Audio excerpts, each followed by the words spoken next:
you may have entered into a negotiation, got an advance token money, and then the deal falls through. If that amount is forfeited as per the agreement, as per the MOU that you signed, then the cost of the asset will be reduced by that forfeited amount, in simple language. The cost of acquisition for the SSC forfeiting advance money is equal to cost of acquisition or WDV or FMV as on 1481 less the amount that is forfeited. So this is in case, in a remote possibility that you have an agreement, you cancel it and you forfeit some money, you have to pay tax on it, because basically your cost will come down by that. So to that extent your capital gains will go up as in when you actually sell it. Capital gains on sale of agricultural land is so gain from sale of non-agricultural land is taxable as capital gain. Gain from sale of agricultural land is taxable only if it is located within 8 kilometers from the urban limits. Therefore, capital gains from sale of agricultural land situated in rural areas is not subject to capital gains tax. An important aspect of losses, we all talk about paying taxes, but many times you don't make profits, you make a loss. What happens to the loss if it is a capital loss? Basic principle, you remember that a capital loss can be set off only against capital gains. It cannot be set off against your salary, against your business, against your rental income, against your interest income, nothing. Capital loss versus capital gains. That is the basic principle. Short-term capital loss can be set off against any capital gains, long-term or short-term. But long-term capital loss can be set off only against long-term capital gains and not against short-term capital gains. So this is the basic rules of set off of the losses. So in current year, you earn say a short-term capital loss from shares of 1 lakh, for example, and you sell some jewelry or you sell a house and you have a long-term capital gain of 1 crore. In that kind of a situation, short-term capital loss can be set off against any gains, including long-term, so that 1 lakh of loss of short-term from sale of shares can be set off against the 1 crore of long-term capital gain from the house, possible. But reverse situation, 1 crore of long-term capital loss on sale of shares, and a short-term capital gain, that long-term capital loss you cannot set off against the gain. So on the gain you will have to pay, on the short-term gain you will have to pay the tax. Long-term capital gain loss will remain unabsorbed and you will have to carry it forward. So capital loss cannot be set off against, that I already mentioned.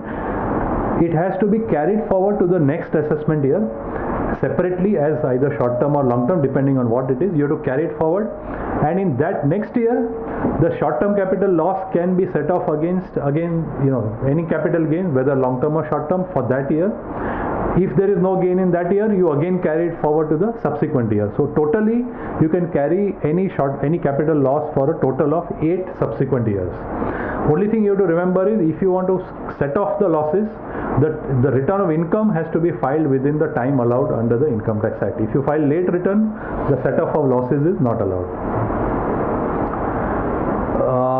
Which brings us to a question which most people ask, that I have listed shares, I have sold them, I have got long-term capital loss from that. I have not got a profit, I have got a loss. Can I set off that long-term capital loss on listed shares on which STT is paid against any other capital gains? The answer is no, because if it was positive, it was not taxable, it was exempt. So therefore, if it is a loss, obviously you can't take benefit of it by reducing your taxable income. So you cannot do that. Can you set off long-term capital gains, say from property, against such a loss? No. So the answer is clearly no. But you can carry forward. No, it's lost. Because what will you do by carrying forward? You can't set it off, no. You have to sell it off market. So if you suppose you have shares of Infosys, for example, Infosys is wrong, you will not make a loss, but any other company where for some reason today when you sell on the stock market, you pay STT to the broker, but you have, as per the calculation, there is a loss. That loss is a complete capital loss for you. It will not give you any benefit, neither in current year nor in subsequent year.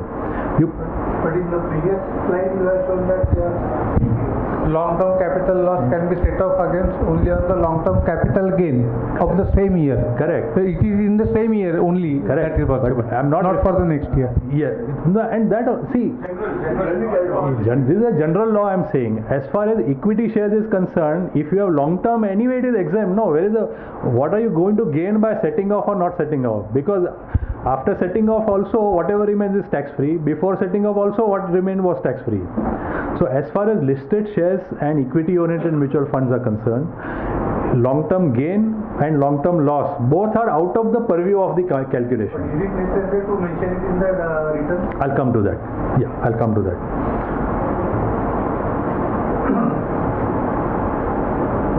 There was a query which had come to Debashis on email or somewhere, where that person had asked that in case of shares, the broker charges some, STT and brokerage and XYZ. So what can I take as a deduction while calculating the capital gains? So when we buy or sell shares through a broker, generally the following charges are levied by the broker in the contract note. The actual price at which the deal is done, the strike rate for purchase or sale, whatever it is, the brokerage with the broker charges. On the brokerage there will be service tax. On the service tax there will be the education cess and the Krishi Kalyan cess, etc. All those different things. There will be a stamp duty, probably there could be some transaction charges, and there will be an STT. These are all generally the items which are there in any contract that a broker issues.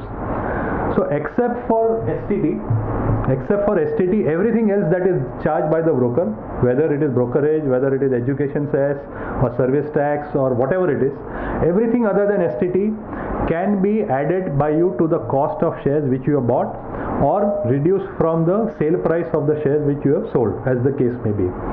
So STT is not allowed as a deduction. Is not allowed to be added to the cost when you purchase, and it is not allowed to be reduced from the sale price when you sell.